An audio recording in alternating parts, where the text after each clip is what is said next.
अंग्रेजों को कहते थे माई बाप 60 रुपया महीना पेंशन दे दो, हम गवाही देंगे, ये दिखाओगे आप। बुलबुल पर सर के सावरकर 60 रुपया महीना लेता था, है?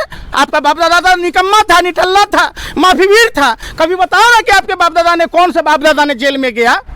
राजनाथ सिंह क्या कहता है, ये इंडिया की सरकार नहीं है, इंडिया की सरकार है, यूपीए की सरकार। अरे बेशर्मो, सत्ता के दलालों, हवसियों, तुम्हें शर्म ही नहीं है।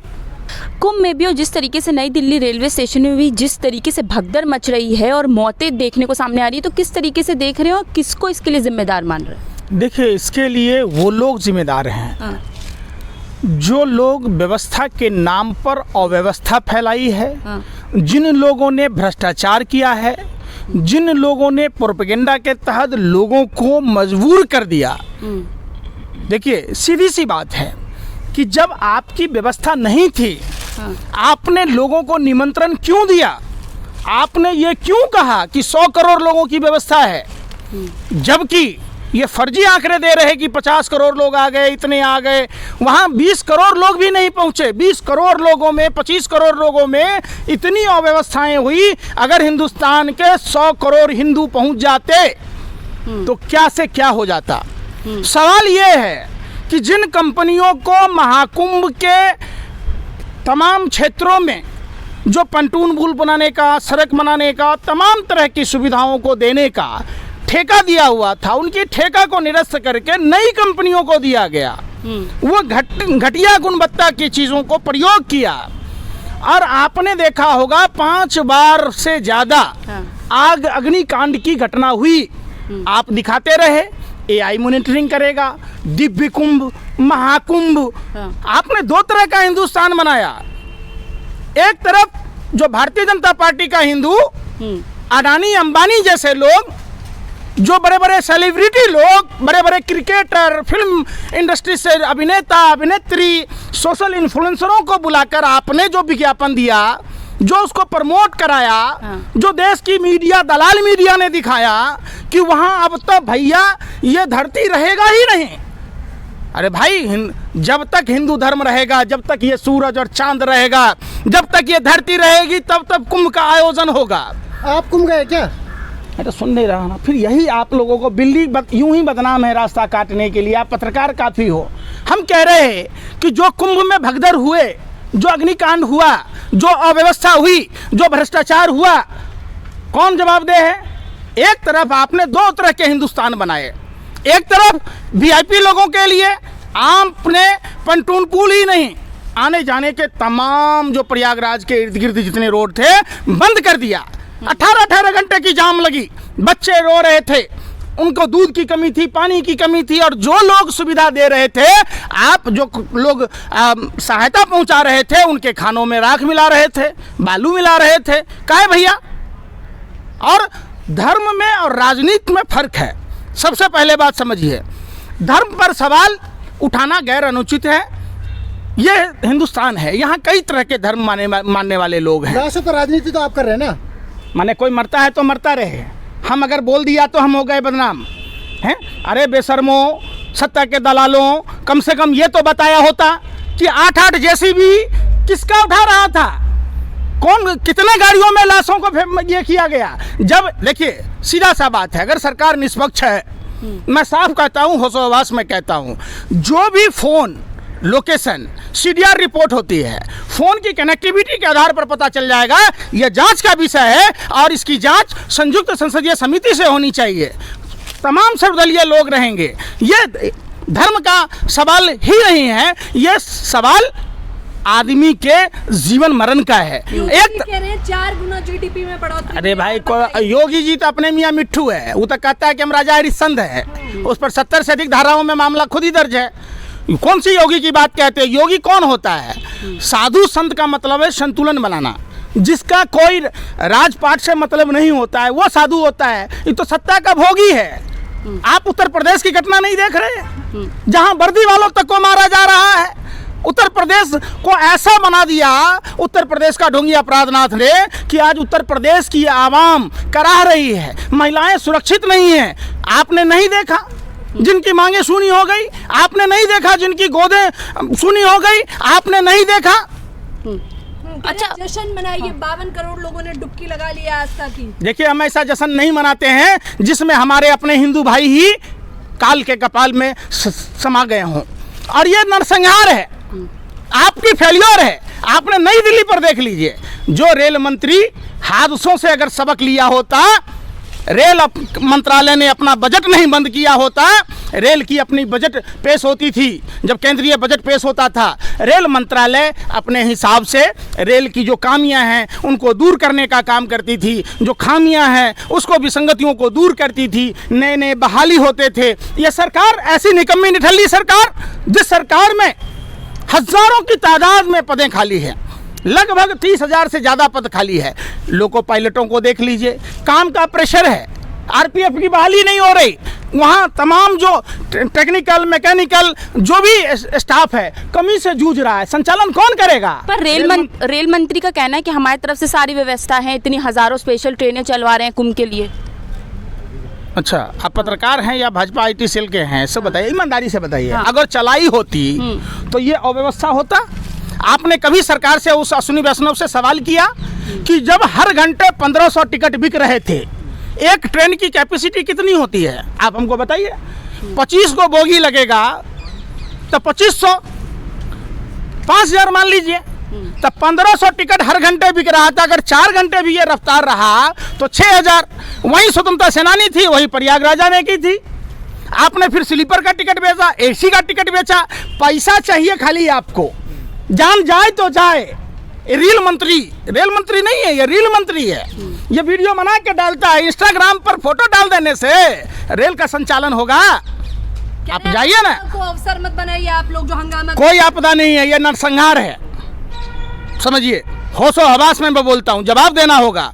जांच के नाम पर आप कमेटी बना देते हैं, तारीख पर तारीख मिलता है, फिर यह नतीजा होता है कि फिर वो दूसरा हादसा होता है। अगर आप लोगों ने बालासोर घटना की बात, अगर ये सरकार नींद से जागी होती, झारखंड की घटना से जागी होती, लगातार जब से अश्विनी वैष्णव बैठा, रेलवे के रखरखाव में कटौती, कर्मचारियों में कटौती, रेल के बजट को ख़त्म कर दिया, नई ट्रेनों का परिचालन नहीं किया, जितने का वंदे भारत ट्रेन चलाया उतने में साधारण और स्लीपर ट्रेनें बढ़ाई जाती, तो सोच लीजिए आज सुविधा मिल रहा होता। ट्रेन के नाम पर, रेल में सुविधा के नाम पर नगण्यता है। आप लोगों ने कभी क्वेश्चन नहीं उठाया कि रेलवे स्टेशनों पर पानी का पियाव होता था, रेल कर्मचारी प्यासे को पानी पिलाता था, इस सरकार ने उसको भी बंद कर दिया।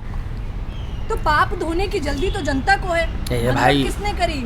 फिर वही बात, सारा ठीकरा जनता। अरे सुन तो लीजिए ना, पाप धोने की जो बात कहती है, देखिए आस्था पर सवाल मत उठाइए। पतित पावनी माँ गंगा, पाप मोचनी माँ गंगा आज से नहीं है, वो भगीरथ जी ने लाए थे, योगी जी के पप्पा नहीं लाए थे, नरेंद्र मोदी जी के पप्पा लाए थे। ये देखिए, ये सवाल आपका बेतुका है, आप इसको राजनीतिक रंग दे रहे हैं, ये सरासर गलत है। कुंभ का आयोजन आज हो रहा है, नेहरू जी के समय हुआ, समाजवादी पार्टी की सरकार में हुआ, कल बीजेपी नहीं रहेगी, मान लीजिए आप मुख्यमंत्री बनेंगे तो आपको भी सुविधा करना पड़ेगा, क्योंकि ये धार्मिक। तो गठबंधन के लोग भी तो फालतू बता रहे महाकुंभ को। अच्छा, कौन बता दिया? बताओ, नाम बताओ। लालू यादव। अरे क्या बताते हो यार, लालू यादव जी ने क्या कहा? बात तो तोड़ मरोड़ के पेश मत कीजिए। वो लालू यादव जो गरीब आदमी राजधानी जैसी ट्रेनों में सफ़र करेगा, अपने को खुशी महसूस करेगा, उन्होंने गरीब रथ दिया था। सवाल तो आप उठा रहे थे ना सवाल। जो लालू यादव रेल के टिकटों में 1 रुपया दाम कम कर दिया, उस लालू यादव पर आप सवाल उठा रहे थे। और जो रेल मंत्री 225% से लेकर 250% रेल का किराया बढ़ा दिया, जो रेल मंत्री वेटिंग टिकट को भी कैंसिल नहीं करवाता है, वो भी पॉकेटमारी कर रहा है, आपने कभी सवाल उठाया? आप पत्रकार हैं, पहली बार ऐसा हुआ अश्विनी वैष्णव जैसे रेल मंत्री के काल में कि वेटिंग टिकट कैंसिल नहीं होता है, उसका पैसा डूब जाता है। कंफर्म की तो छोड़ दीजिए आप। कह रहे 300 कर्मचारी मौजूद थे जब ये भगदड़ हुई है, 300 बता दिया रेल मंत्रालय ने। कमाल की बातें करती हैं, उसने बता दिया और आपने मान ली, मतलब आप उसी को फॉलो करते हैं भाजपा वालों को। आप पत्रकार हैं ही नहीं। आप अगर घटना को फॉलो किए होते, उन बेचारा राजकुमार मांझी की बातें सुनी होती तो आपका भी दिल पसीज जाता। उनकी बच्ची चली गई, उनकी पत्नी चली गई, उनका घर उजड़ गया, आपको कोई फर्क नहीं है। अश्विनी वैष्णव ने ऐसा कहा, अरे जाकर पूछिए ना, लोग अपने परिचितों को ढूंढ रहे हैं, कभी एलन जपी तो कभी लेडी हार्डिंग तो कभी राम मनोहर लोहिया, कोई सुध लेने वाला है? और जो हिंदू धर्म की बात आप कह रहे हैं, हिंदू धर्म में अंतिम संस्कार यानी 16वां संस्कार, वो भी नसीब हम हिंदुओं को नहीं हो रहा भाजपा के शासनकाल में। चाहे वो अरे किसको मिलेगा? मुआवजा मिलेगा किसको? सबको मिलेगा।